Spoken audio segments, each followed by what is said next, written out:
I'd like to call the regularly scheduled Board of Finance meeting for Monday, December 16th, 2013 to order. First order of business is public forum. Is there anyone wishing to address the board in public forum? Hearing none, let's move on to item 2.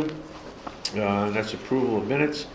We have 2.1, regular meeting minutes of November 18th, 2013. Is there a motion? So moved. A second? Comments, questions, changes, additions, deletions, etc.? I have one. Ken? On page 4, the second paragraph at the top, Gamron said the Cox windows were supposed to be done before the opening of school in September.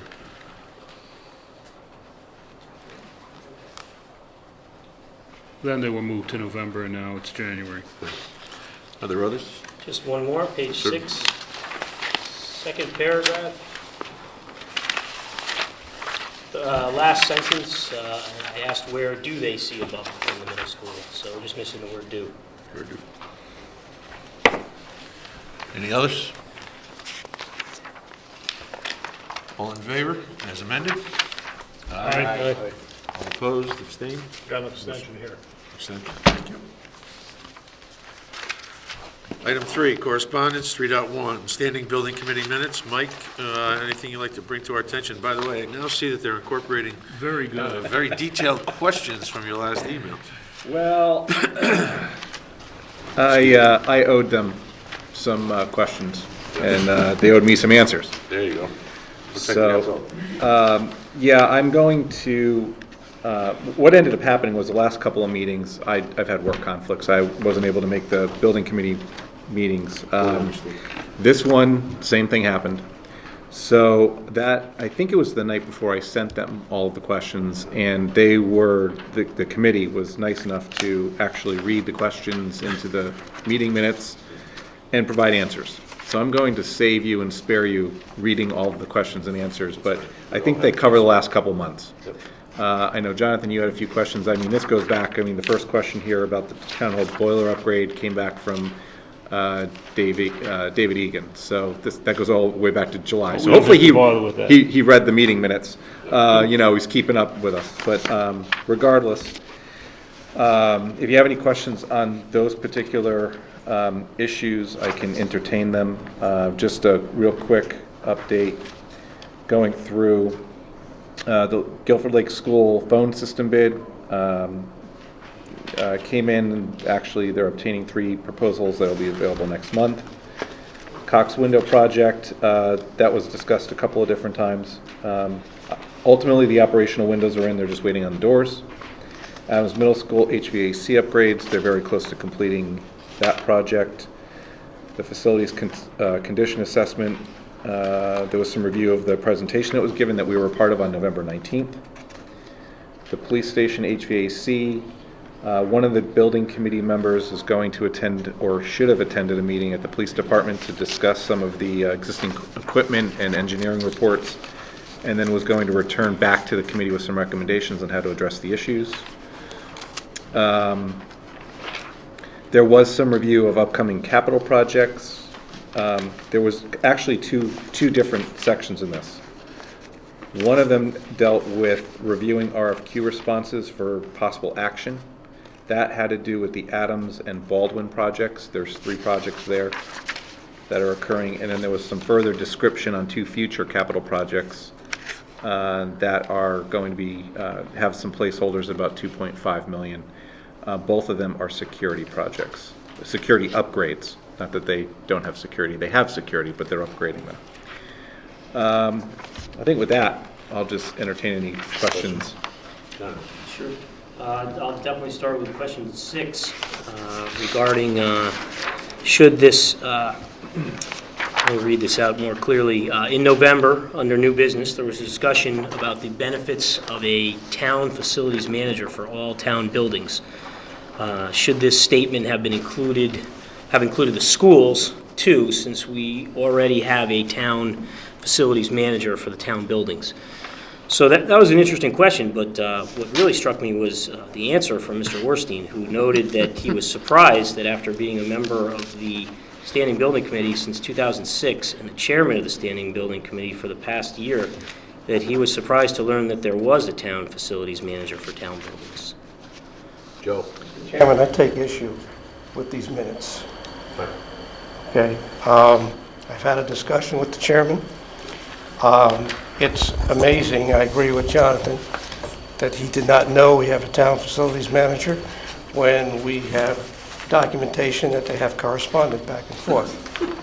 Not only by email, but Face to face. Face-to-face conversation. all right, So the there chairman seems has to been be some correct. confusion on the process. Well, that's exactly the word I had here. I was going to clear that up today. Things got out of hand, not out of hand, but the day got away from me, but will be cleared up this week. Okay, so... Is there in effect town representation at SBC meetings? No, not at every meeting, and I told the chairman I'm not going to send staff there when we don't have a project In front of him. to be reviewed. when we It's a do. waste. When we do, they definitely go there. As a matter of fact, this board requires that they The get projects go there. the stamp of approval before you approve anything, and so does the Board of Selectmen.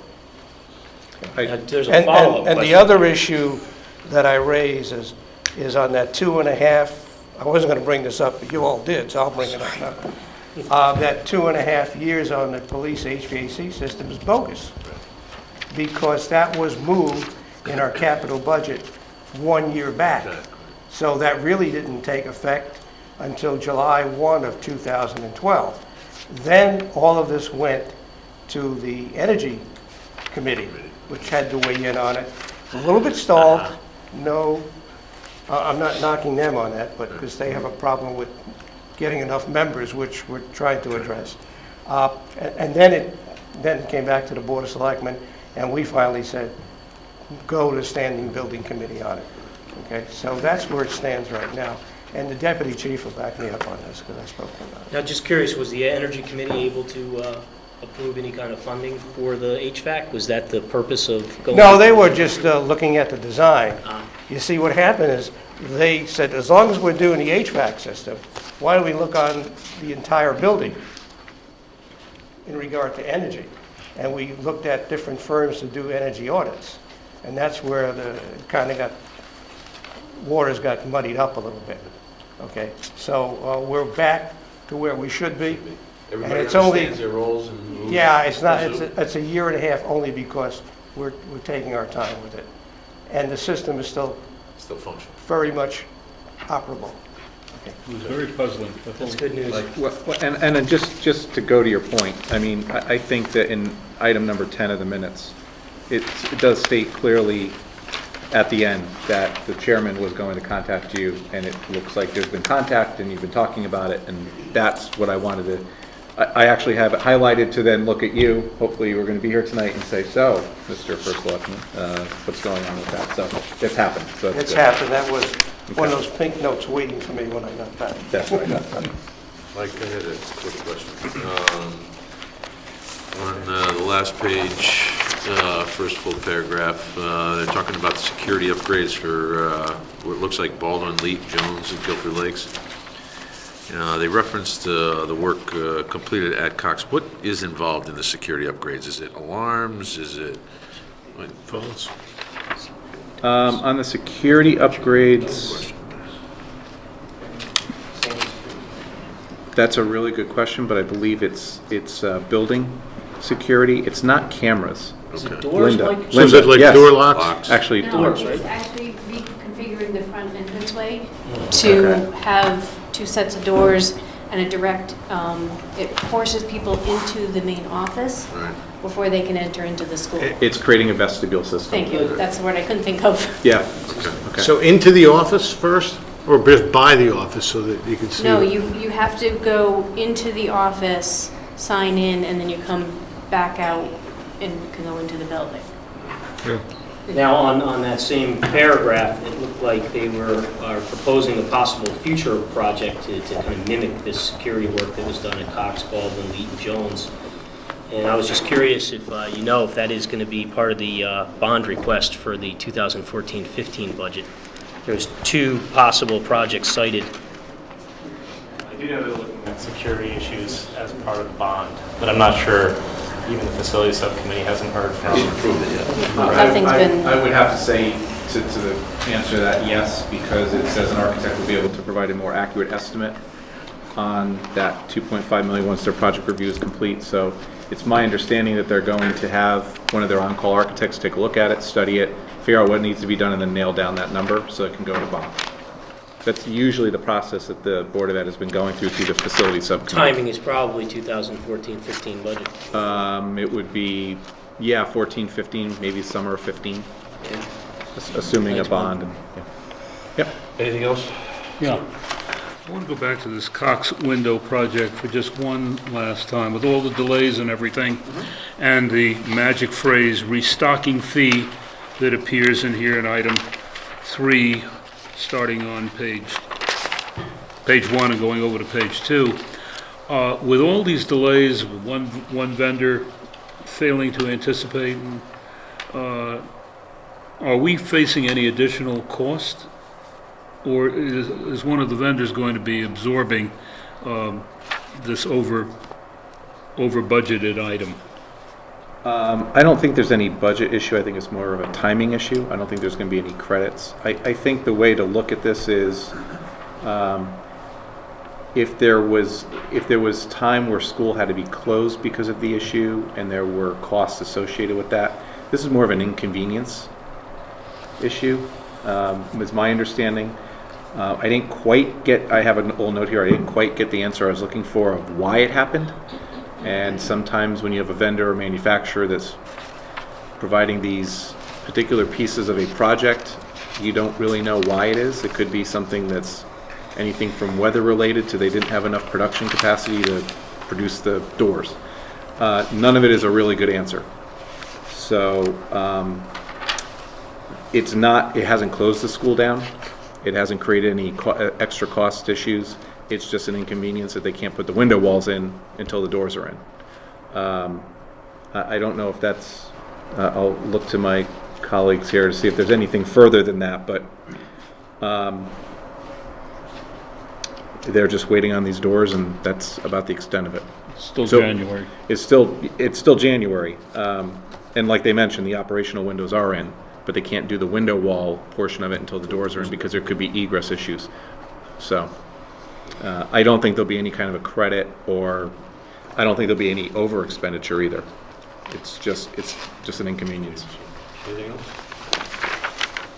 That's it. So we're on to 3.2, pension committee minutes.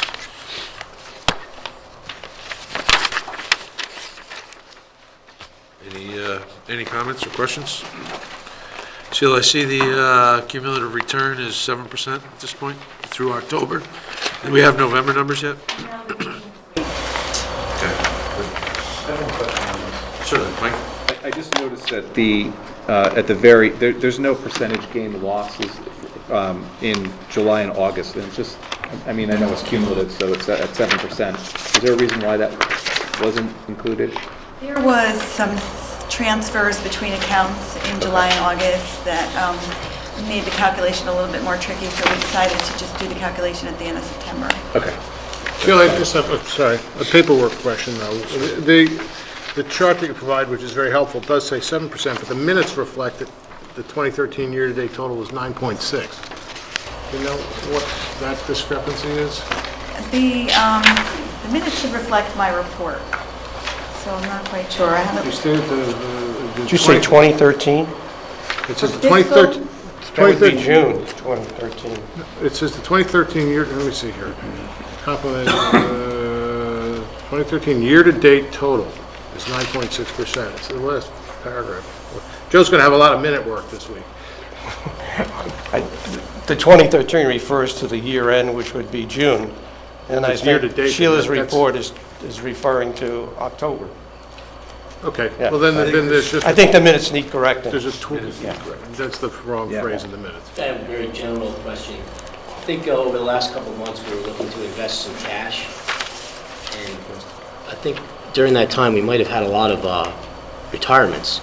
Did we end up investing the cash, or did we end up needing the cash on hand for some lump sum payments? some of the cash was invested, and in fact, we're going to need to raise more cash to cover a lump sum that's going to happen in I believe January or February. January. January. I have a question. I was just when I'm looking at the investments here, and a lot of these mutual fund families have a variety of different investments. I don't see, for instance, Schaefer Cullen. I don't know if that is a high yield, short, small cap, international. Why don't you break it down according to sectors and what the asset allocation is? Yeah, that's a great question, and this is just one page of a pretty detailed pension report that has all that information on it. I could share that with you for the next Yeah. meeting. I'll send it to all of you so you could see it. Because this doesn't really tell us anything. No, It just- yeah, this only gives you the year-to-date return, basically, by manager, but I can share with you the entire report.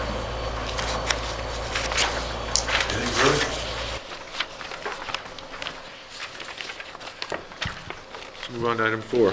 Review and accept the report of expenditures of the Board of Education for number 2013. Linda, and the guest reviewer, Dr. Moore.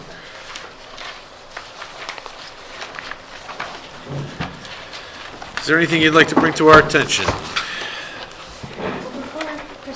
Dr. Moore starts. I'm not sure if you received an email from me about the warrant that was sent out to you being the wrong version. We had some trouble with our email. I No. don't recall seeing it.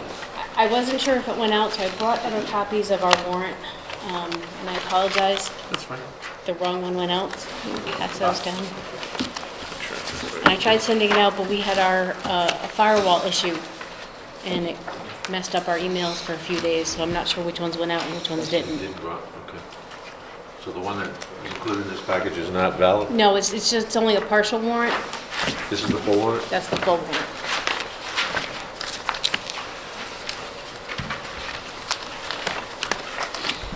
Sorry. Go ahead. Okay. All right, so I want to thank Linda. As usual, she's prepared a summary, which is mostly what I'll be going off of. I did have a chance to look at some detail on some of the specific costs that I'll bring to your attention. But to summarize, the expenditures for the month of November on the Board of Education were $5,087,200.26, which comprised 33.27% of the budget, as compared to 33.15% in the prior year, which is comparable. The salary line was a bit higher because there were 3 payrolls in November. The other lines were fairly comparable. Going to the warrants, the one that jumped out at me on the first page that I had, which was the original set, was the High Five at Adventure Learning Center, which was $16,609 expense to relocate the ropes course as part of the high school construction project, but that is being reimbursed by the Guilford High School Building Committee. There were some purchases as part of the technology lease, and I'd be happy to, with Linda's help, take any questions on specific items. Certainly. Questions? Luke? I have a couple questions. One, real simple, I hope. Mrs. Trudeau agreed to provide follow-up. This is on your minutes from November 12th, on the Princeton Healthcare System bill. Just, what is that? Your questions on I'm the... sorry, I couldn't hear the first part of the The question. Princeton Healthcare System. It was actually services provided to a student while they were hospitalized. And it was, the payee was Princeton Healthcare Services. This is a medical vendor. Yes. So that just is a medical line item. It just happened... Well, no, it's actually part of a special education tuition Oh. outplacement, and then they were hospitalized, so we had to provide services while they were hospitalized. Means she won't answer any further questions. Yeah, got it. I hadn't seen that one in special ed before, but I got it. Then there's one that just struck me as a little curious. There was a discussion regarding custodial supplies, and evidently there's 84 items used by the maintenance staff, and bids go out for supplying those 84 items. Yes, And I guess last year we had 20 vendors. yes. We actually tried to consolidate down the number I of was going to vendors say, this isn't there some year. administrative expense associated with having just so many different people Well, providing that's- things?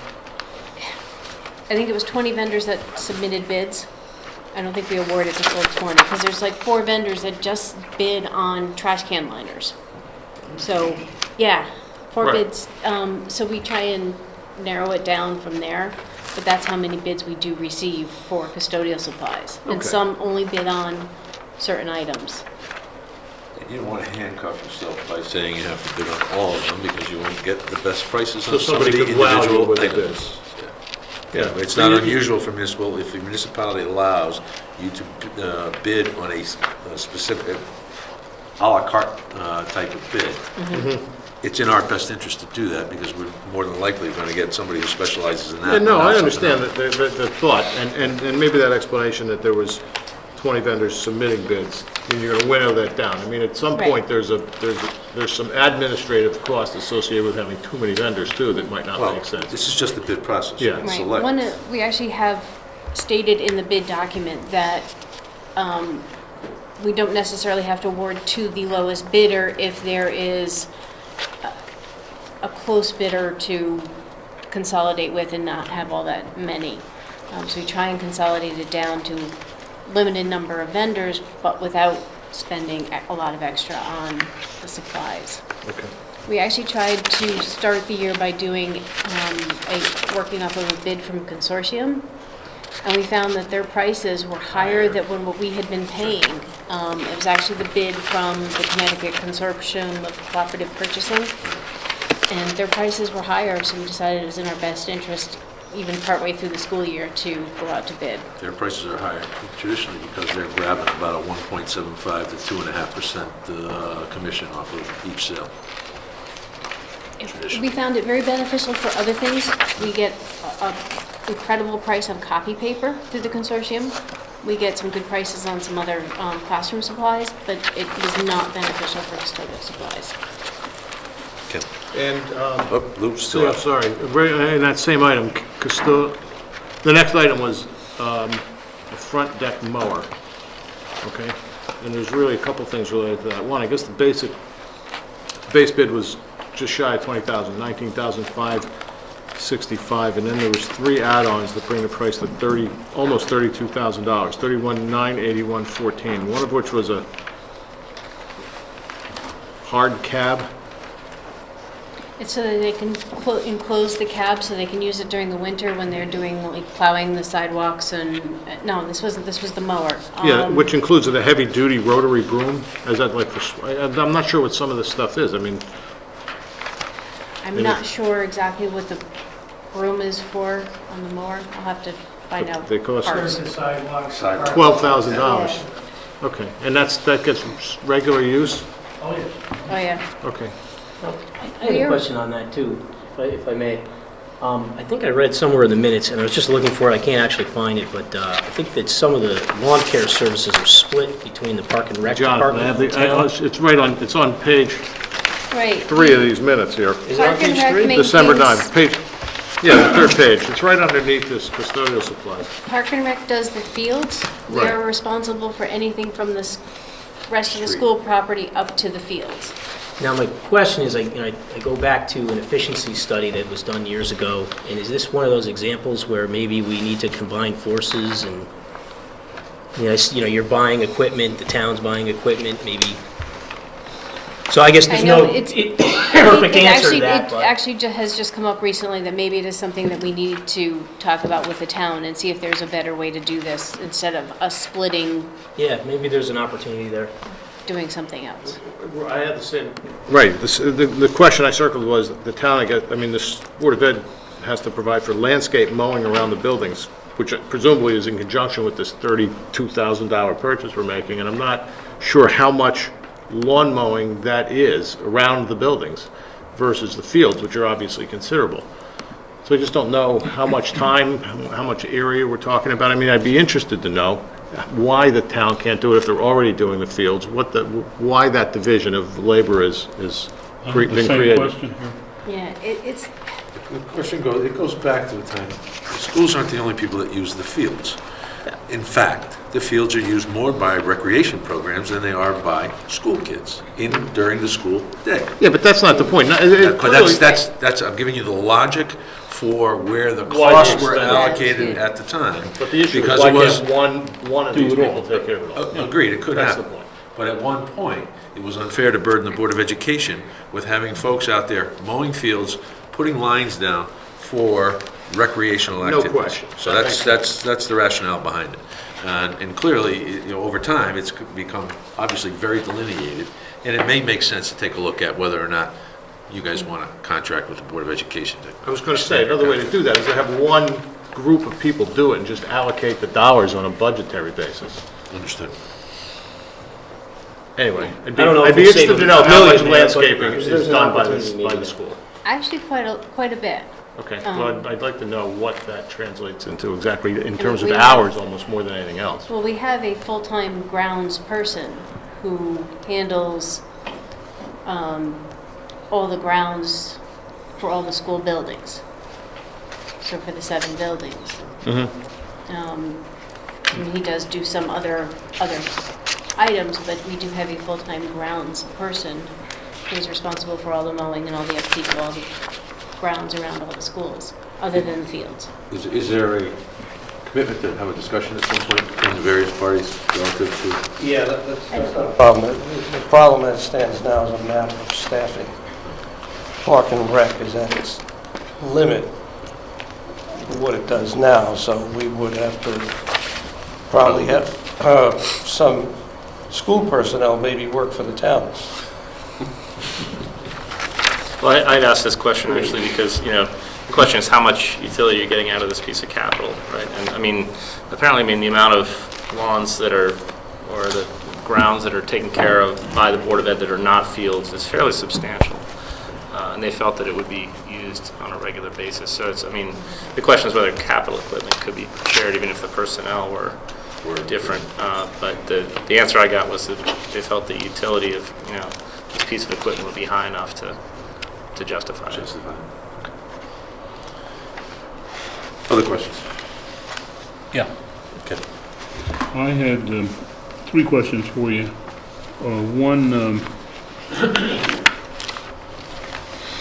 One relates to your letter, your cover letter on purchase services that apparently there was a reimbursement, something in excess of $5,000. What was that for? Under purchase Technology- services? Technology lease?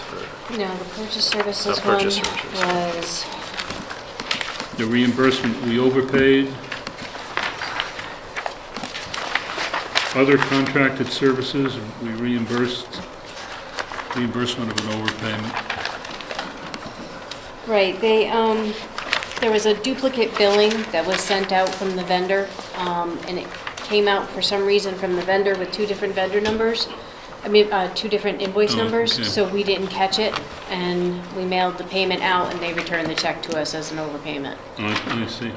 There were 2 items in the, on the purchase services page particularly that perhaps you could explain to us. I noticed we're 7% over on legal at this point in the year. Wondered about that. But more significantly, on upkeep of building and grounds, we have expended about 85% of the annual budget already. It's a big encumbrance. Yeah, that's the upkeep of grounds is due to encumbrances. He has done a lot of blanket encumbrances for the year, so he's just trying to encumber his funds so that he has them available for when he needs them. So we won't be overspent in that No. category. No. And legal is very little bit for negotiations, and it was some other general legal. I think it's just a timing of what we had going on at the beginning of the year versus, we don't expect this to be over. Okay. And we do have 2 more negotiations coming up towards the end of the year. That will go for legal, but I don't anticipate this account to be over. There wasn't a large amount for special education or anything like that for legal? A notable amount, I should say, not a large amount, notable. There was a little bit for special ed, for some cases, from some settlements, but not huge amounts. A little easy one on substitute teachers. I saw that was going a little bit high, and I was curious if it was maybe on the higher end, what's been going on, you needed to just use some more substitutes.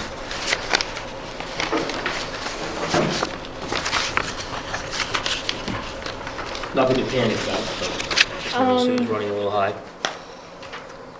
It is a little high. I don't think there's anything huge Okay. in there, in that one at this point. And then this is sort of a follow-up. I usually ask you a little bit about the unemployment compensation. You've told me there's been a lot more claims, but I see it's running almost double what it should already. Is that going to kind of continue throughout the budget year, that it's going to run twice as high? I guess it's not Well- a huge dollar amount. We actually lowered the budget for this year from last year, so we lowered it by $10,000, which is going to throw off the percentage a little bit. There are a couple claims that I do anticipate coming off of this pretty soon, so they should be done. And there were a couple bigger ones. Okay.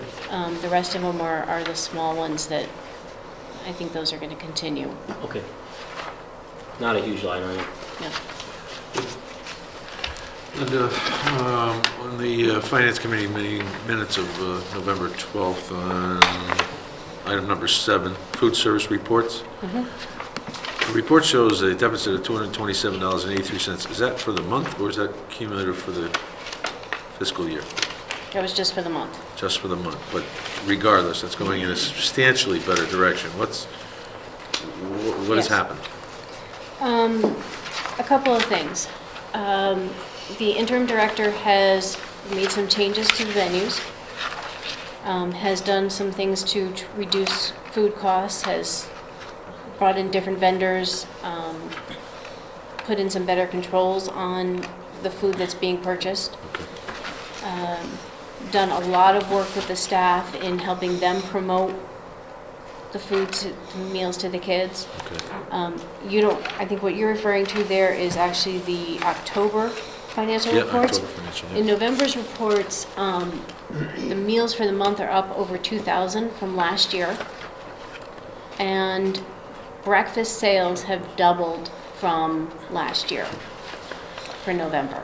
It varied some from school to school, but it was a remarkable increase in the That's number of good. meals that are being That's the sold. first positive report we've got. She is doing an incredible job.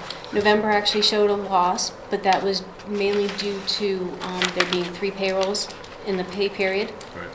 So it's just I the think timing. we've seen this really- turn around over a couple of months. I remember it being mentioned in a couple of meetings, so Yes. the director's really turning that program Yeah, around. she's doing very well. I have one more question before you goes back. Sorry to drag you back to the minutes, but item 10.4 on page 4 of the board's minutes of November 12th, on the update on high achieving learners, there's reference to bringing in an outside consultant to assist the superintendent in reviewing needs and changes possibly in that area. Any ideas to what that's going to be costing us? Is that going to impact the budget any, or is that? I know that they've been talking with some people. I don't know that numbers have come out at all. The thinking, from what I've heard, is that it might be on the order of what we paid for the futures report, which I believe was around $30,000. So I think they're thinking that it may be in that range. Whether that will fall into this budget, I don't know if Jason has any other comments on how that will fit that in. We're still in the process of talking to a number of different vendors and getting proposals in place from those vendors. A committee is being formed to work, with the That's Board of for the new Education. budget year, Jason? Pardon me? That would be for the Yes. new budget year? It might be a proposal for the new budget year, or if we can start this a little sooner, we'll try to find some funds within this budget fiscal year if possible. How much? Do we know? I'm not prepared to say at this point because we haven't finished the process yet. All right. Other questions? I have a comment more than a question. That would be? Positive item. On the minutes from the December 9th meeting, there was a report from Mr. Macenti regarding the Interact Club and all the you know, just sort of the high school Rotary folks and the work that those kids do, and, you know, there's a number of projects. And the last item happened to be, catch my eye, it's a fundraising golf event, and Ken would appreciate this. It happens to be at the Guilford Lakes Golf Course. So it's getting good use. There's a nice sort of Symmetry to that. symmetry. Thank you. Thank you. I got a quick question on the advanced student programs. And this is not really financially related, but can students skip a grade? Is there a process to let an advanced student actually skip a grade? It can happen. In my experience in the district, it doesn't happen very often. Okay. I just wonder if there's any process in place where, you know, you took a test and said, no, you can place at a higher. Yeah, I don't think it's any individual test. I think it involves a lot of work, you know, with the administration to see if that kid is ready for doing that. So I don't think it happens very often in this district. Okay. Good. Any other questions? I'd just like to thank Linda for sharing all these enrollment figures Yes, with us. thank you. This is very useful. One chart begot another. One of the questions that came up at the Board of Ed regarding that, I don't know if Jason has any other updates on this, is that the enrollment projections were based on a study that was financed about 10 years ago, and we're up to the usable limit of those estimates, and whether and how important that is to have estimates going forward, you know, on a longer term basis. If you look at those estimates, they were remarkably close, even 10 years ago, in terms of where we are now, and it certainly can help in planning some of the things more long term, but there's some investment in this study, and I don't know if that's something that. Well, there are a couple of sources. One, we had an independent study done. We also used the state. The state provides those numbers as well. And I think our independent study was closer than the state was, if I'm not mistaken. The state had projected a significant increase, I think, wasn't it? Right. I think when we had done that study, we'd actually done it in conjunction with the town. I think it's Town, part of yeah. the whole demographic study that was done You're right. back then. Certainly worth revising, particularly if Yeah, well, the we've question is gotten to whether the end of we it. invest in another study of Yeah. that type, and I don't know if, I mean, Paul had brought that up at one of the meetings, but I don't know if that's something we're considering. Looking at that as potentially part of our budget proposal for next year. Certainly would be a decent planning tool for you folks, Yep. I would think. Anything else? Good? Good. Thank you. Thank you. Is there a motion to accept the bills from the Board of Education for the month of November in the amount of $6,364,914? So moved. Second? Second. All in favor? Aye. All opposed? Any abstentions? Any recusals? None?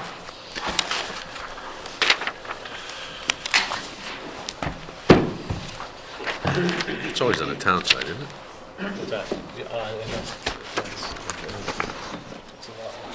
Okay. It's a lot less frequent. All right. I'll still ask the question, though. Yes, please do. Sheila, item 5. Sorry, Sheila. After all these years, you wait for me to ask you? I do. Oh, you're sick. Item 5, review and approve the report of expenditures for town government for November 2013. Sheila? Start with revenue, November 30th, 2013. We've collected 53.17% of our budget. Last year, 53.31% at the end of November, so we're right on track with where we were last year. It's still early. We haven't collected the second half of the taxes that come in January and into the very early days of February, and then we'll get a better feel for how we're going to be. But right now, taxes are still tracking pretty much the same as they were last year, 53.42 this year, 53.7 last year. That's fine. Town clerk, building, fire, all the bigger revenue, local revenue generating departments are up from last year. Youth and family. So revenue looks to be in good shape. Excellent. Is Youth and Family possibly on track to exceed their budget? I mean, it appears they might be. Yeah, So it's all very their billing possible. problems are behind them, and Billing problems are behind them and their caseload is very high right now. Which brings me to an obvious question, at least in my mind. Their expense side going to be? I have not heard any indications of that at all. Additional staff to cover the caseload? I know a lot of it is professional services, outplaced to professional services, contracted services, right? Yes, but we handle quite a bit In-house. in-house as well. Okay. Expenditures? Oh, anybody else have questions on revenues? Joe? Joe? On youth and family services, don't forget, in the 2014 budget, we increased from a part-time Time, that's right. to a full-time position for a school, I forgot The student assistance counselor. excuse me? Student Assistants. Okay. All right, so it's already baked in? Yeah. All right, thank you, Joe. No other questions on revenues? Expenditure? Quick question, just because of the fact in learning, what type of revenue would social services provide? We don't budget at all for social services revenue, but occasionally there is an old welfare lien that was placed on someone's property from years ago that we collect. It's totally unanticipated if it comes in, so. $40. Wow. Yeah, you never know. Excuse me for being listed. Expenditures. Okay, expenditures, we've obligated 53.7% of our budget at the end of November. Last November was 54.9. Last November, though, included the beginning of Storm Sandy, and the difference is about $140,000, which translates into about a half a percentage point. I will continue to do from here on in the little calculation at the bottom of the report so we can compare non-storm-related expenditures. But if Sandy expenditures were not in 2013, fiscal year 2013, it would be about 54.4%. So we're still a little bit, in a better position this year than last year. There's really nothing here that's unusual or anything that's cause for concern at this point in the year. I have one question about library. I noticed that other than salaries, library is like up 10%, but other than salaries, which is sort of tracking the way salaries always do, every other area, if you look at the detail here, is fully expended. Is that normal? I mean, in other words, the library seems to have committed all of its monies now for the year for building maintenance, tech support, et cetera, et cetera. We give them their subsidy, so to speak, in two payments. So they've gotten their funds. They'll never go over 100% of their budget. In fact, they're a little bit lower on the salary lines because of some attrition and turnover there. They're at 40% versus 41.65%, slightly lower. But 100% in every other area. Right, and that won't change. We've Okay. given them their payment that they were allotted, and that's it. They manage that. Just for the edification of the people there, the $502,000 or whatever it is that we allocate to the library, $1 million that we allocate to the library, that's not their entire operating No. budget. No. No, they have fees, and they use money from their endowment or their trust fund that they have. So that begs the question, if they wind up being underexpended in their salary line item at the end of the year, would we give them the full allocation that we had budgeted for? We pay their salaries, so if they're underexpended, they have a budget surplus on our side. That's what I thought. Yeah, We keep that. we keep it. Thank you. They also get money from the Friends of the Guilford Library to have the book sale and everything, contribute to it. True, you're somewhat familiar with that. Swag. The other hat that you wear. Sheila, I want to go back, I think I asked this question last month, I forgot to follow up on it. Well, this is a follow-up to that question. We had seen a tree management, or tree maintenance expense coming out of the sidewalk fund last month. And I saw that and was curious as to if there was an answer on that. And secondly, we've encumbered a significant amount in the tree maintenance line item, which suggests to me that we're looking for other places to get funds. I went through my notes from the last meeting, and they were a little bit cryptic, and that was probably one of the ones that I didn't Don't worry. remember. So It that wasn't that answer I important. will get back to you on. As far as the encumbrances go, what they usually do is they encumber most of their budget to several different tree contractors that are kind of their specialties in certain types of tree removal. Okay. And also, so they have a on-call, several vendors available for emergencies. Geez, good, Often they're canceled at the end of the year. excellent.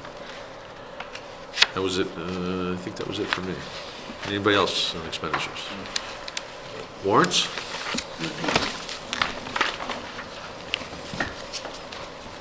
I had none. I have a question. Certainly. The pizza truck for the fire department? Am I looking at the right? What page number is that? It's page 14.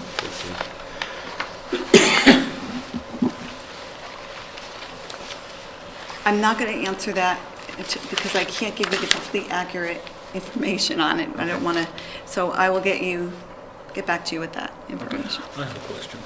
Well, it does fall under education and training, so. Yeah. They feed the guy, well, They it's feed not the guys, guys. they feed the, They feed the guys. they feed them when they train them. So sometimes they'll get it from Guilford Food, Yeah. Pasta Vest, and so got a pizza truck this time. Ken? Well, 2 points. Just one, probate now, we divide that cost with Madison, and there was a $6,000 amount granted out of general fund. What does it cost us over the year? Is that just a semi-annual payment?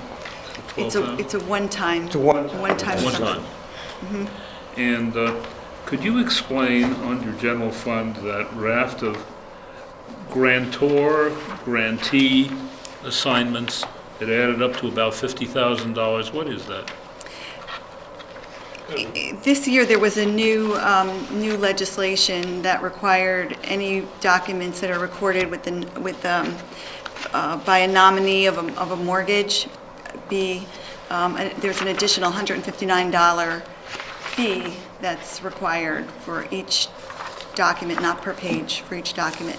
And the town gets to keep, depending on whether it's an assignment of a mortgage or other documents that have nominee as grant or grantee, we keep either $32 or $49. And the rest of the $159 goes to the state.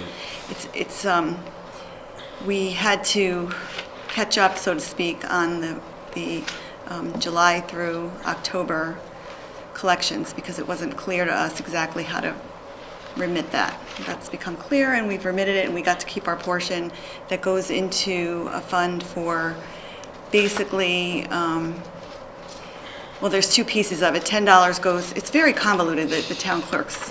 $10 per document stays for historic documentation preservation, and the rest goes to a fund for any project that is eligible for LoCIP, capital projects, basically, we could use it for, so we let that accumulate. It's not big right now, it's only, less than $1,000. So in a sense, these are pass-through funds that are reflected here. These are being provided by who's ever recording these documents or making these transactions. It's not like the town is spending that money purely from general funds. There's money that came in, and now we're passing some of it on to the state. Exactly. Okay. So it can be misleading when you see it. And just so everyone's aware, what the source of the funds is, it's a surcharge that was levied by the state that became effective on July 15th. So there's this, the state felt that it was, not to go into too great detail on this. What was happening was that the banks, the lenders across the country would sell, when they would sell the loans from one to another, they used to record a document on the land records called an assignment of mortgage. So if I took out a loan with Bank of America and they sold it to Wells Fargo, they'd prepare a document called an assignment of mortgage, which would get recorded on the land records over at Town Hall. The charge for that was $53. Someone would have to pay that. Usually it was the banks. So they decided, some company called Mortgage Electronic Registration System said, here's an idea, put the mortgage in our name, and then we'll hold the mortgage as the mortgage holder. Bank of America, you can sell to whoever you want, but on the land records, it will always say Mortgage Electronic Registration Systems, Inc. MERS is the acronym for it. The state felt that they were losing out on the revenue because no longer were the assignments being recorded every time the loan was sold. So up in Hartford, they adopted legislation that said anytime there's a document that has the letters MERS or the name Mortgage Electronic Registration Systems, we're going to assess a surcharge of $106 to record that document on the land records. So that law went into effect on July 15th. So that's why you were figuring out why it took a while to do it. That cost gets paid by the buyer at the closing who borrows money for a mortgage. The attorney adds it on to the closing statement and then pays that to the town clerk when the deed gets recorded on the land records. A portion of the funds of that $106 goes to the state. The town gets to keep the rest. So it's a new charge that was enacted. Not surprisingly, MERS has filed a suit against the state of Connecticut challenging the constitutionality of that law because they're the only ones being singled out for it. But that's a long-winded explanation of where that money comes from. It's not money coming out of the town. It's money, if anything, coming into the town, now that we've figured out what the source is. Good answer. Thank you for that clarification. Have we by this time, I know I got mine, has the mailing of revaluation been sent to everybody in Guilford? Yes. We're going to discuss that under new business. That's a piece of new business. Right. It's a considerable piece of new business. What surprise is this? Yeah. Sheila and I were planning on talking about this a little bit okay. later. I had asked her to pull some information together for us. So. Anything else on weekly checks? Well, before we go to that, health insurance? Health insurance, we didn't have a great month in November. However, there are, this is mixed. There are four subscribers or 4 contracts that are 50%, exceeding 50% of the stop loss. All of them are almost right to the stop loss. One of them actually is at 16,000 over. So we've incurred the cost for these 4 contracts. So next month, hopefully, we'll see a little bit more of a decline as the stop loss kicks in. Okay. These are all big claims. And just refresh my memory, the contract period is July 1? Yes. Not January 1? No, July 1, Like my health insurance is? Okay. no. So the clock doesn't start ticking again in January? No, Okay. it starts ticking again July 1st. Well, it's unfortunate that we have 4 who are utilizing that level of service. Yeah, and they're high considering it's only 5 months into the period. Prior to this meeting, we had a subcommittee meeting with the Board of Education, Budget Development, and they threw out a number on medical benefit cost increases for next year that scared all of us. The preliminary numbers came in from Anthem at 30%. And we have not met with Anthem yet, but I know how they do their projections, and it's based on an 18-month historical period, and they trended using that period, and we've had a bad 18 months. Right. So, I think we ended up last year with 12, at least 12 that had almost reached the stop loss. So that really impacts the projection this year. I'm not sure how valid that is. Okay. We're self-insured, so we really have, that's the way they do it, and they're consistent with that model, but If they were to take a larger sample size, go back 3 years, 36 months, is that Well, kind of analysis worth doing? I think we're going to have to discuss it with them. when we meet with them. Because I think in 13 years that I probably put budgets together here, maybe 1 year we used Their number. the Anthem number, because we believed it to be accurate. There have been years like this before where we felt they were very off, and we've been pretty close. Sheila, just remind me, does Anthem sell the stop loss? Do we buy our stop loss coverage from them as well? Yes, Okay, so they administer the self-insured portion, and then they're responsible for the stop loss premium. right. So is this quote that they're giving for, really, what's, No, or are they just telling us what to project for our? For They give, ourselves. yeah, For it's two ourselves. parts. It's retention and then the actual claims. And the retention is more of it's a fixed cost. So that would not be in the 30% number. Although chances are, I haven't seen the renewal yet, that the retention is going to go up because the stop loss insurance gets very expensive. Every year it goes up.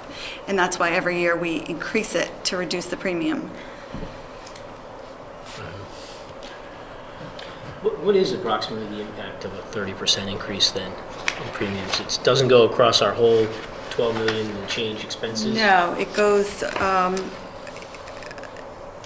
well, the claims are 12 million and the admin is 600. That's what we're, projecting right now. So it would be 30% on the 12 million two, which is our projection. Last year it was 12 million three, so it would be 30% on that. I don't believe that is going to be a reality. Yeah. But I can't be the only one $3 to, million alone for the Board of Education. Talk to the Board of Ed. Relax them on that number. Which begs the question is, we go through the next couple of months, we're going to take a look at some kind of evaluation on the stop loss, whether we should adjust that or not. we do that every year. Yeah, I thought we would be. And, at some point, we like to review fully insured, although now it's not a great time because we're projecting a deficit fund Deficit. balance again. So if we could eliminate that, that would be, put us in a better position to evaluate a fully insured Insured program, but Not too bad, no. not now. It went down for a little bit. Anything else? Where's the bonded capital report? Well, I'd like to talk about bonded capital if I can. Certainly. We encourage you to. That's what he asked. You don't have the report in your packet. There wasn't a lot of activity. The activity that you, if you wanted to review it, you can see it on the special funds warrant, and there were maybe about 6 or 7 checks issued. All of them were encumbered, so there really wasn't much of a change. I'll do the report for you by the end of this week, and it'll be right up to date through December. We issue checks every week on capital, so it's changing weekly. What I do want to say, though, is that we had a successful note sale to fund the town's and the Board of Ed's capital projects, not Guilford High School, just the projects from the last 2 or 3 years. We borrowed $10 million of notes, and our interest rate was 0.167%. Did you say 0.167? Percent, yes. Yeah. We did that with no disclosure because if you can see actually on the warrant, the special fund warrant that I was just talking about, that we issued probably close to $2 million in payments for the high school.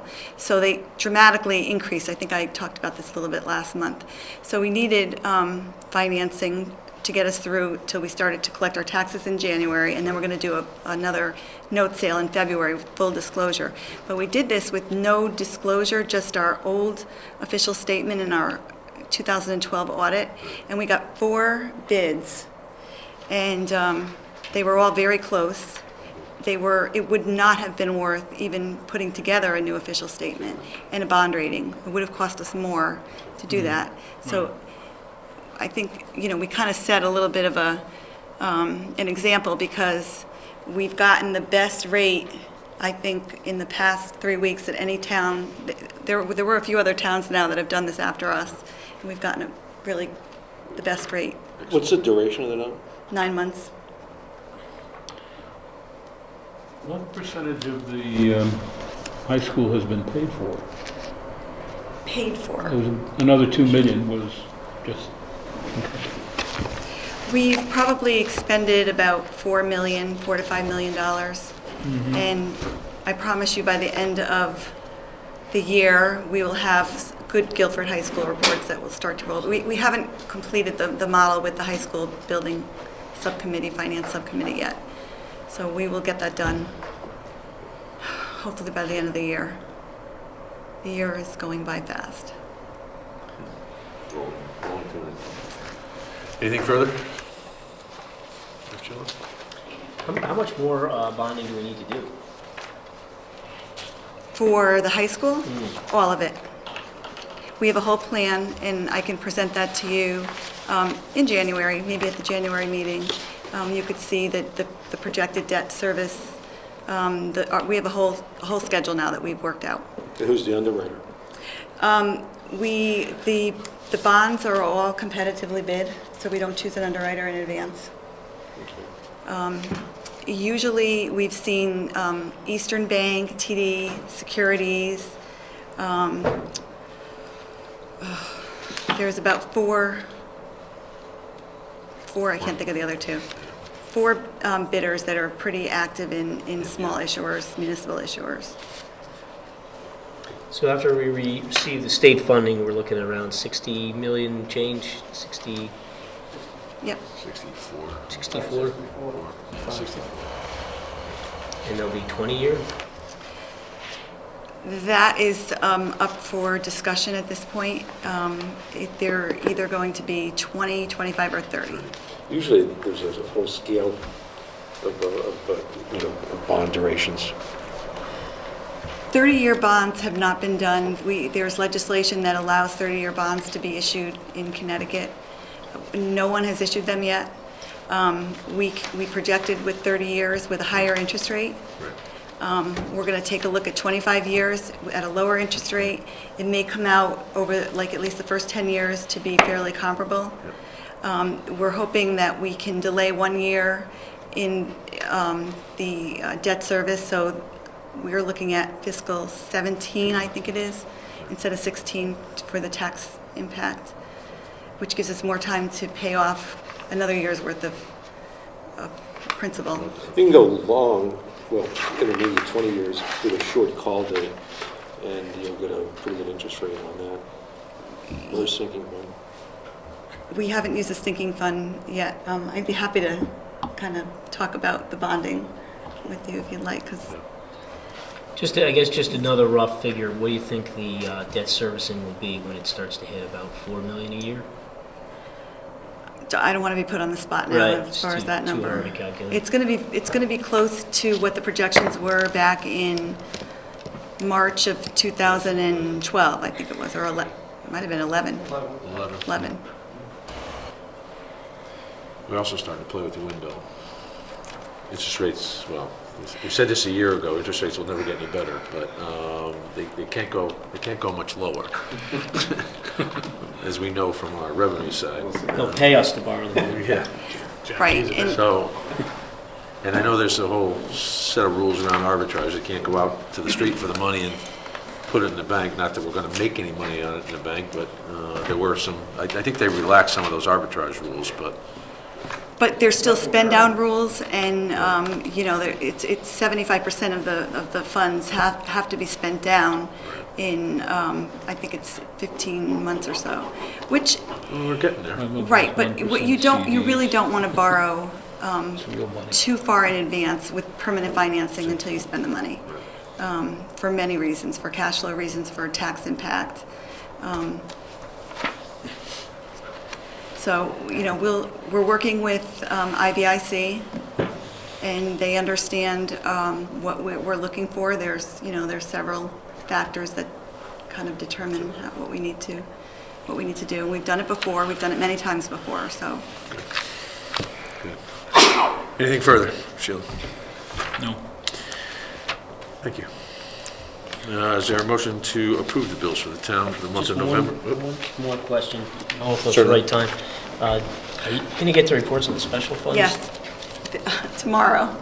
I apologize. I just got back from vacation last night late, so there's a few things I planned on Okay. sending to you that I just, You still got them on your plate, though, you know. they are ready to be sent. I really wanted to have them for you today to discuss, but Okay.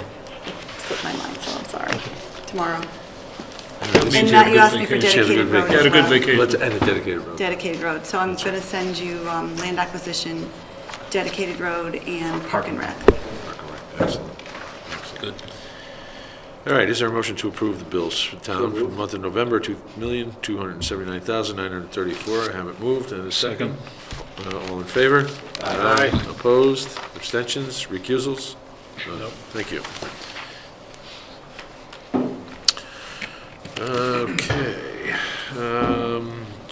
Elderly tax. Review and approve amended elderly tax relief ordinance. Is there a motion?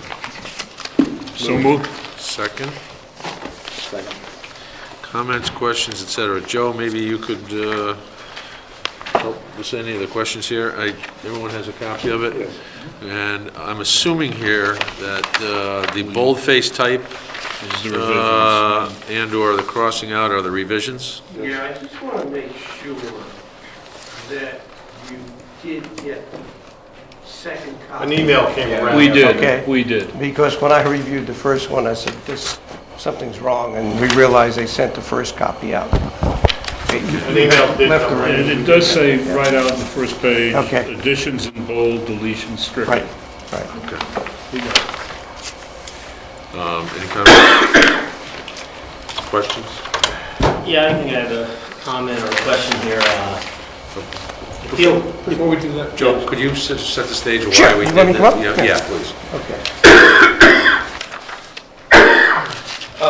The reason why this is proposed amendment was put together by the committee was basically technical changes. Okay. There were some almost errors in the present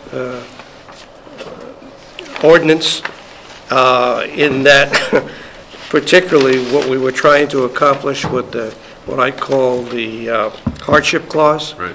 was kind of backwards. Okay. Okay, so we didn't want anybody to Get penalized. get disqualified because of that. So that was a technical change.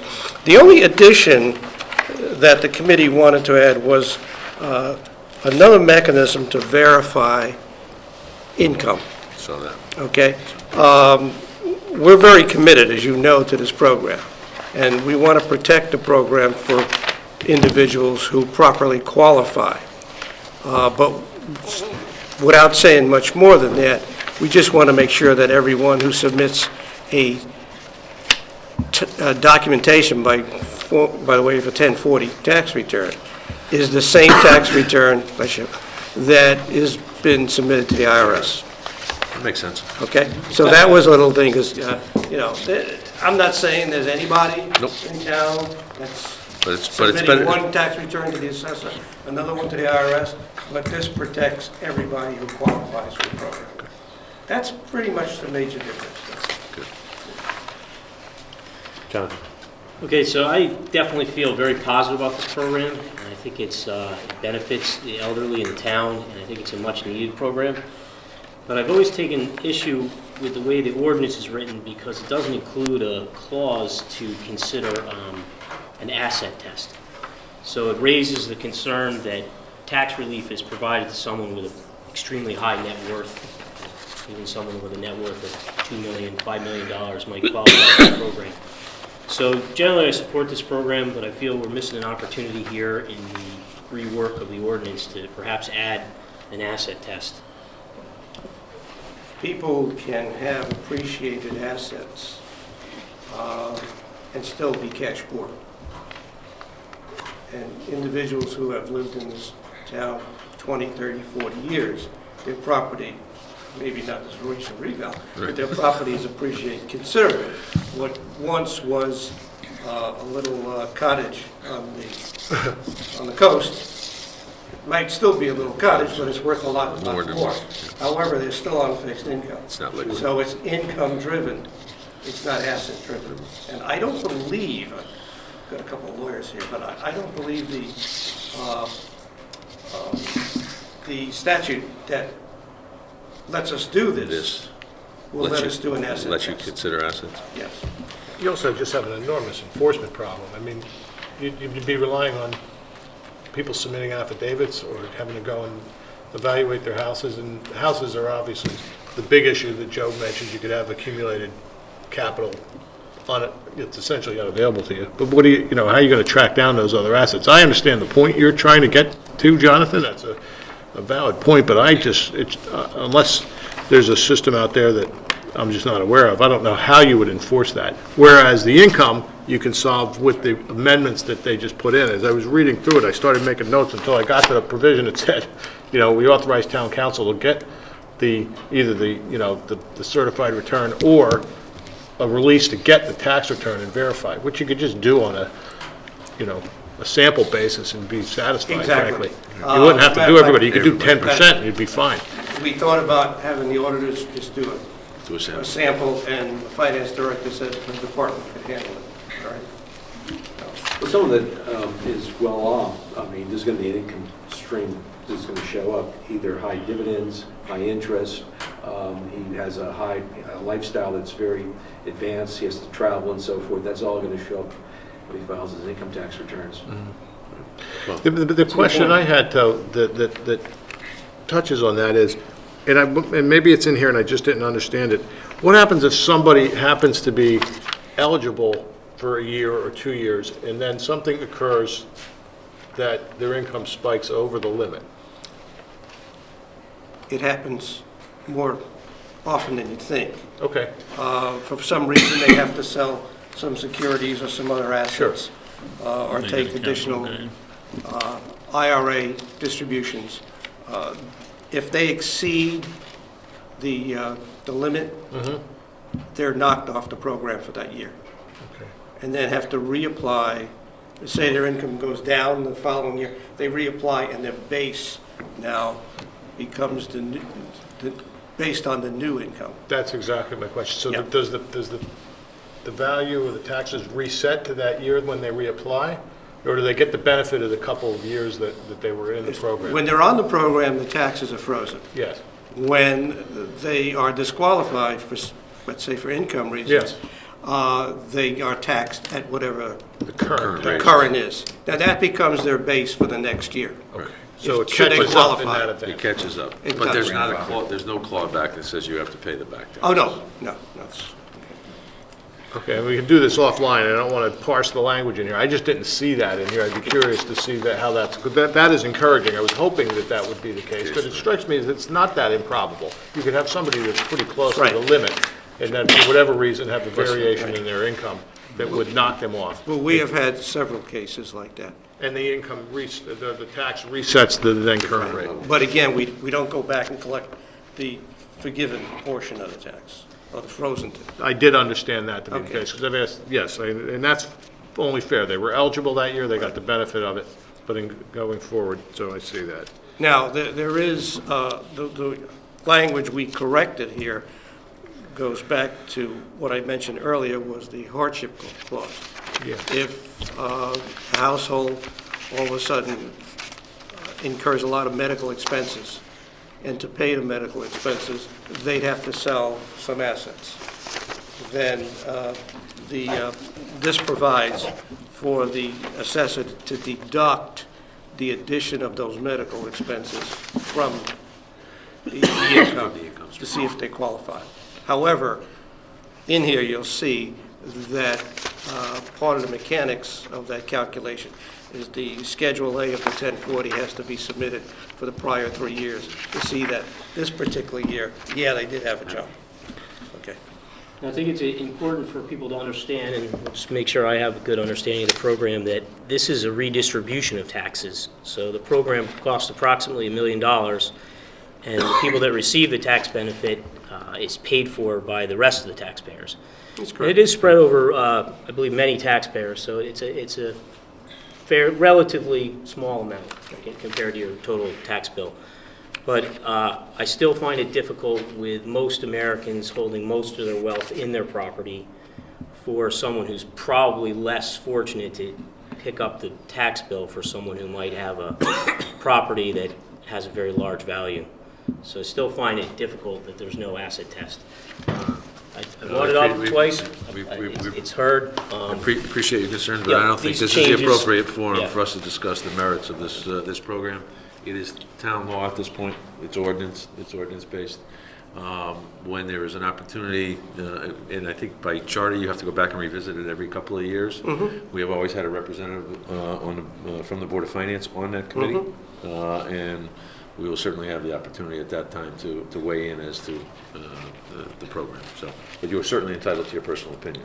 And these changes are not going to Right. affect the ordinance in that program. way. How many people are in the program right now?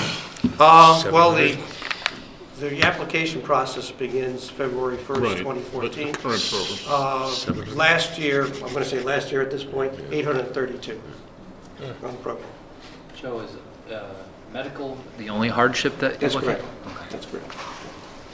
So if somebody needs to remodel a house or something like that? No. So somebody had asked. We've had cases like I that mean, where if something gets- where people have sold securities to buy a new car, and then they were knocked out of the program because the income went up, and they've appealed to the Board of Selectmen, and we said, no, you just can't do that.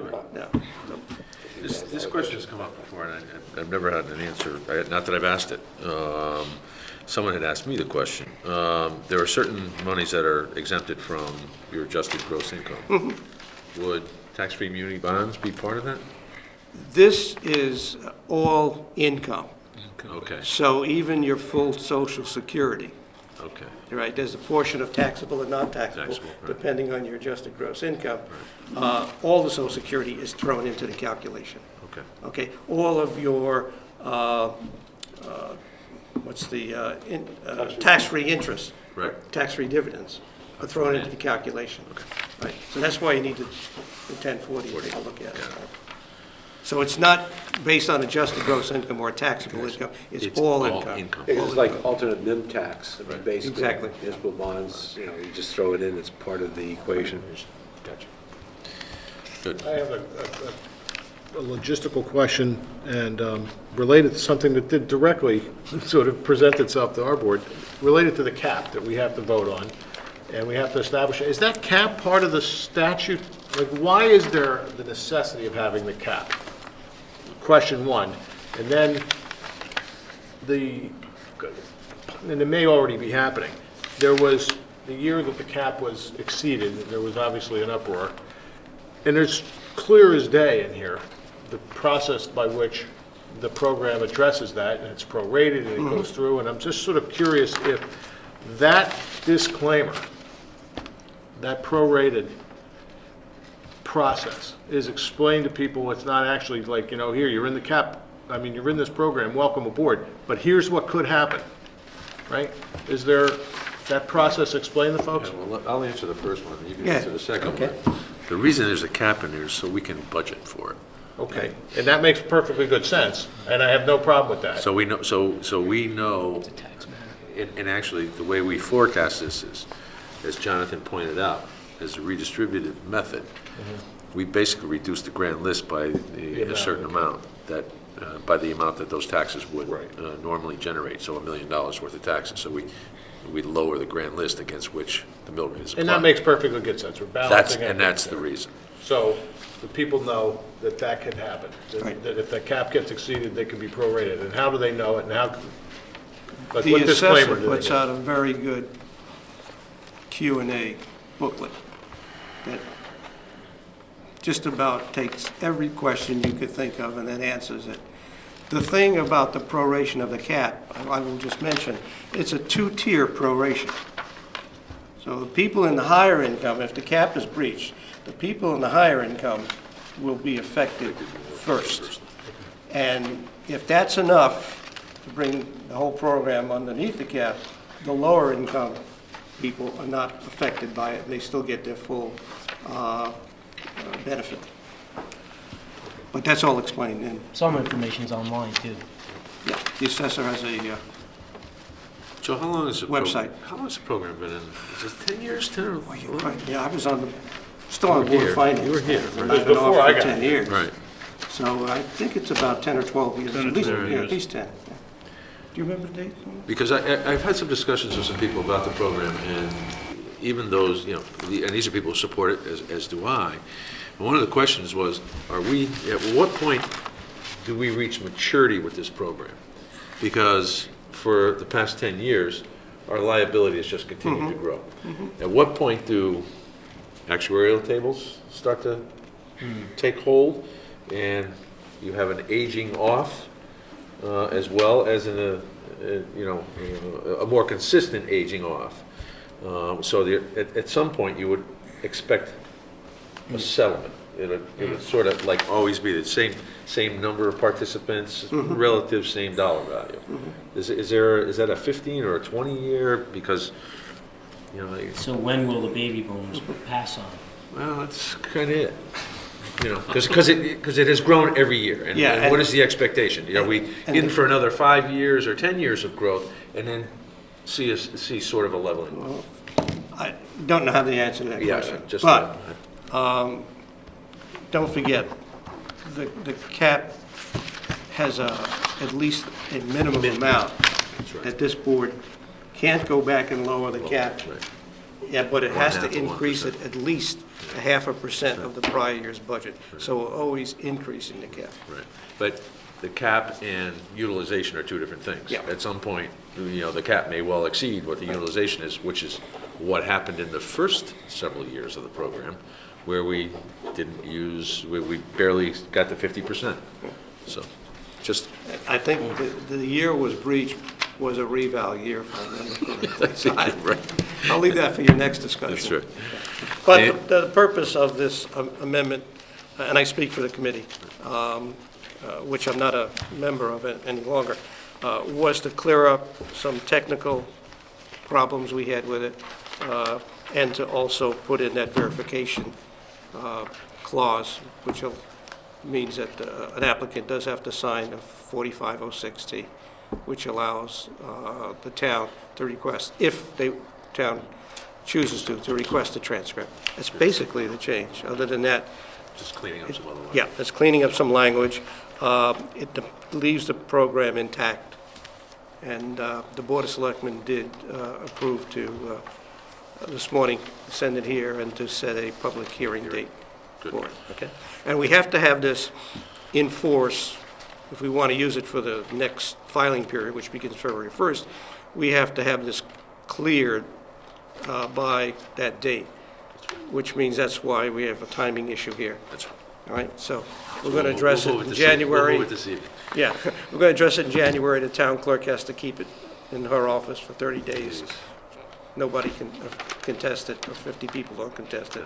Then it goes into effect. There's no impact on the hardship. That was just cleaning up some language? It was, yeah, Okay. was making it clearer, and it was actually helping people who had the hardship. For some reason, nobody caught the language difficulty the last time. Anything further? All in favor of approving the proposed amendments to the elderly tax relief program ordinance? Is there a motion? So moved. Second. All in favor? Aye. Opposed? Abstentions? Recusal? Thank you. Thank you. Committee reports. Anything on high school? Let's see, there's a meeting tomorrow night, December 17th, on Tuesday. It looks like the building committee is meeting once a month now. Okay. Construction has picked up, committee needs and what they need to decide has slowed down a little bit. It'll start picking back up again, I'm sure, at the beginning of the year as construction progresses. Just wanted to bring to note the, really more for the community viewing. There appears to be, just so you know, I received what's called a critical issues list by the project manager that issued to the building committee. They're going to go over this tomorrow night. Of course, I have a conflict. I'm not going to be able to make tomorrow night. But the Black Box Theater schematic design presentation, it looks like they're going to be presenting that on January 14th to the building committee. And I just wanted to make you aware of that I was asked to sit somewhat on a FF&E, which is fixtures, furnishings, and equipment. subcommittee to review some of the costs and needs of the high school. Just another meeting about that? A little, well, yeah, it just started, but it's more, I think I've been asked to be on it, not so much on the Board of Finance end, but more on a Professional side. professional side. So I just want to let you know that I'm helping them out with that. But other than that, construction is on schedule, budgets.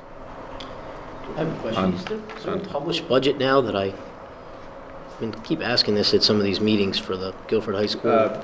Sheila, I think you had addressed that before, that you're still working on it with the budget. Will have it for you next month. Okay. I guess some people must have it if they know we're on budget. I only know it because I'm told that by Bill Mulligan, who's the lead of the budget subcommittee, who I know Bill is working with you directly. Their budget is very detailed. And my budget is going to be a roll-up of that. That's going to be more manageable for us to review. I think I mentioned this at the last meeting. What'll probably happen is you'll have a construction budget number and then all the soft costs. Because otherwise you could have 10 pages of construction cost information.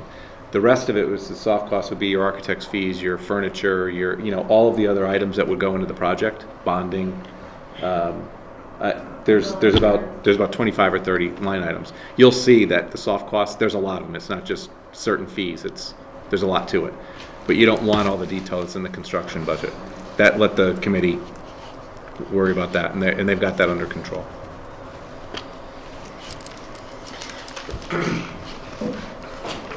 Anything else? That's it. That's it. Old business. I had two pieces of old business. First of which, I know we had started down the path on the budget report revisions, the Board of Ed's budget report. Kimberly Brockett was previously serving as our liaison to that group. Is that group still meeting? Is it, where are you with that? It hasn't met, actually, at our last meeting, we talked about seeing if somebody else wanted to participate on that committee. We have made some changes, we do have a draft. Okay. But we would like somebody else's input since Kimberly is no longer on that committee. I'll take that. Okay. You can add me to that list. Did I also see something, is the state coming out with a standard or working on developing a standard Board of Ed report, a budget report document? I thought I read something recently that the state was looking at a standardized document. Not that I've seen. I'll go back and unless find it was part of the Uniform Chart of Accounts that they were talking about. Yeah. With the Uniform Chart of Accounts, that's not only for the Board of Ed, that includes the town as well. Townside, right. I haven't seen a budget document. I know they were talking about doing the Chart of Accounts so that information could be uploaded from the schools and in one format. Right, or well, there was. one uniform. There was some, again, I read, whatever article I read, seemed to indicate that it would allow for significantly clearer comparisons of costs across municipalities, because, for instance, what we include in special ed may not be what Madison includes in special ed. And I think that was one of the intents of that document. I thought that was part of the goal of the Uniform Chart of Accounts. That's what I mean, right. Okay, so that's what I was Yeah. referring to. The Uniform Chart of Accounts has been delayed a little bit. There were too many questions, and they weren't going to get it to us in time for us to do it for our 14-15 budget. Okay. So we're still waiting for the state to come down with that. The draft that I saw of that, it wasn't a drastic change for us, for our Chart of Accounts. I think it would have more of an impact on the town side. And that's what I was hearing from a lot of other districts as well. Secondly, not everyone was able to attend the readout of the facilities needs assessment. So I'm not sure everybody got a copy of that. There was a very detailed document that they supplied to us that day. So could we get copies of that sent out to the entire board? I'm sure other folks would like to see it. There was an executive summary. Actually, We got the There was an executive executive summary, summary, and then there's a much more detailed I've got report. the detailed one is the one they handed out that night, I think, right? No, I think Or that no, was is that the executive summary? Yeah. Yeah, it was, The executive summary was, what they handed out that night was plenty for me. yeah, it was about 18 Yeah, pages. yeah, I think yeah. the actual study itself is in the hundreds. Hundreds of pages. We don't need it. Yeah. The yeah. summary. Yeah, that's would enough, be, yeah. I would think. This is the one sitting on my desk at home because I'm supposed to bring it tonight. Did that already Referred get to it, emailed but at out least I then? remember to bring it up. That already went out? I don't think I it don't went think I up. remember seeing that. I'll take a copy if you have it. Well, it's probably on the board, it's probably on the Board of Ed's website, right? I'm not sure if it's on the website, Yeah. but I will check and Okay. It probably isn't, because I remember the night of that meeting, there were a couple people that said if Chairman they, said this is not gospel. well, that they're still looking at it, and that if you wanted to look at the report, I think there was some sort of a login or something, that, because they hadn't vetted it all the way That's through right, yet. that's right. So it's probably not public yet, but it will be. Be. It will. Well, it's in the public domain now. It is, yeah. Anything else? $67 million.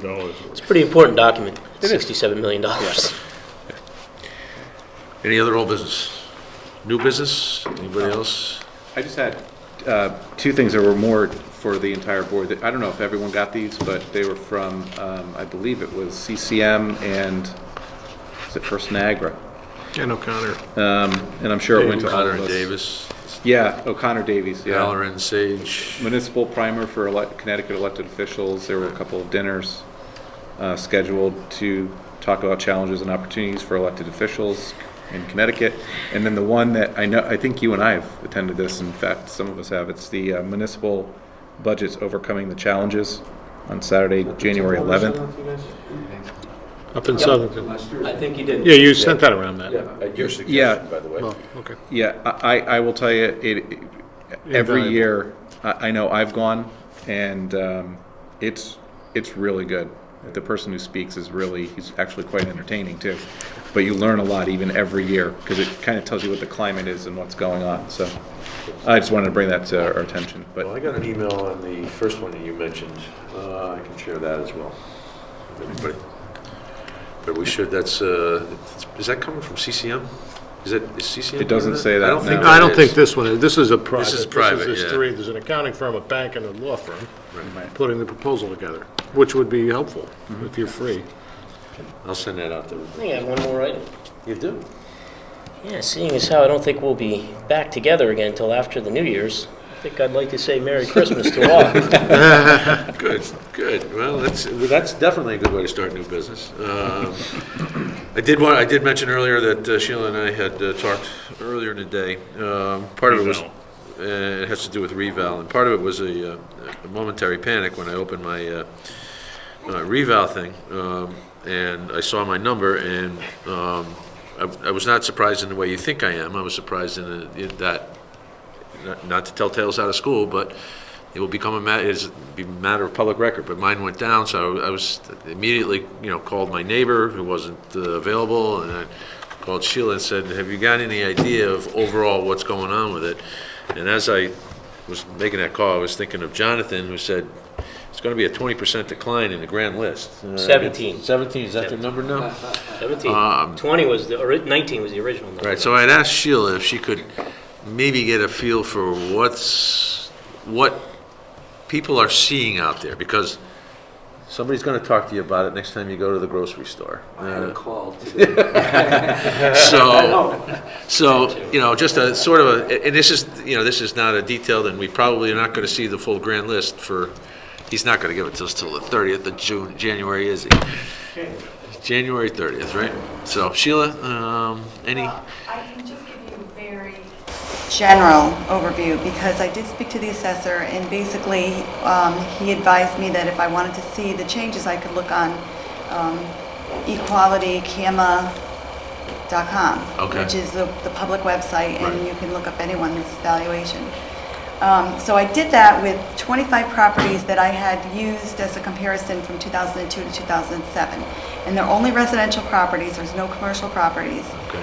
And they're in various, all of the different parts of town and various price ranges. So I tried to pick I picked these back in 2002, I think. There is a decline on all but one of the properties. Now, I want to preface this by saying that I don't know if there's been any additions on any of these properties or any other factors that are affecting what I came up with. I don't know that.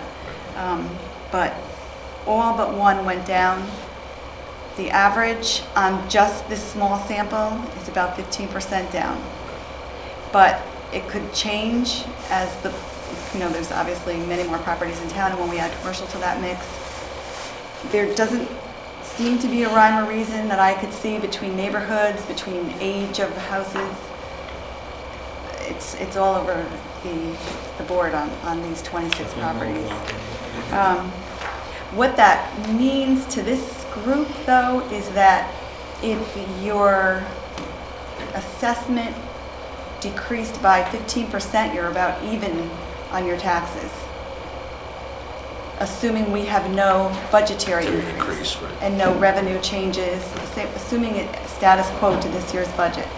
So if you went down 20% only based on this sample pool, You'll pay less. it's possible you could pay less. But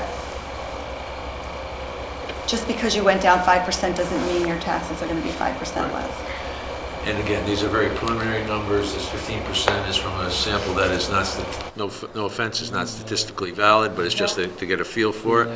And I'm sure come January 31st or February 1st, when the new grand list is published, we'll have a total, and we'll have a much better feel for where it is. But I think that's a pretty good rule of thumb. People ask you, what's going on, what have you heard? I think you can give that explanation that based on a sampling of 25 properties, the average is about a 15% decline. All right. Is that helpful? Very, It very. is. Yes. Thank you. Good. Thanks for pulling that together. We will also, Mike, I think I still have the press boards you gave me. You've been on this board for too long. 6 years ago, at one of our meetings, we did a presentation. I still have them. You have those? I do. Okay, Yeah. good. I know what Well, you're talking about. we'll compare them. One of the things that is imperative is for us to get the message out that revaluation in and of itself, as Sheila just mentioned, is a revenue neutral event. It is a redistribution. Unfortunately, we usually introduce revaluation in a year where we have a spending increase. So, as Sheila mentioned, if there were no spending increases, we would be still collecting the same amount of money as we had the previous year, just you might be paying a little bit more, you might be paying a little bit less. I like that It's plan.